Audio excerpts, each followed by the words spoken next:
People ask me how I take long exposure photos just using my iPhone, and I don't know how long this has been baked into the software of the Photos app, the native photo app on the iPhone, and I don't know what how far back you can run this on what version. I'm on the current version of the current iOS software. I'll put the numbers down below. But what you can do here is see where it says live up top there. You want to click the button in the upper right hand corner of the screen. It looks like a bullseye, and that's going to enable live photos for you.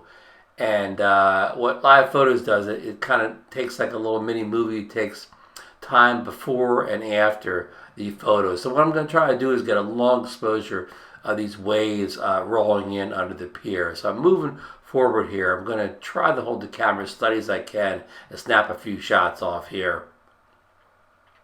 Get a few different views of the water running in, because moving waters always looks good on these long exposure shots here. So I'm kind of backing away from the water here right now, and what we're going to do is we're going to look at the the photos I took here. So you want to go into the Photos app at this portion and review the recent things, but you pull up from the bottom, and you see that effects panel had disappeared. You had live, loop, bounce, and long exposure was the one at the very end. And see how you have that kind of a wispy, looking still water there, and that's a long exposure.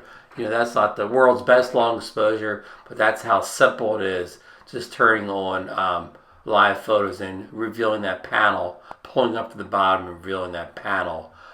So let's review some of the other shots I took here. Again, I guess I'm going to show you some of the other ones that I took here. I'm going to show you the JPEGs at the end. I think when you turn live exposure, it turns it from, if you had it on RAW, it's going to turn to JPEG. So you can only do this with JPEG. But yeah, this is the simple way to get a long exposure just using your I have the iPhone 12 Pro, but I think it'll work on other models too.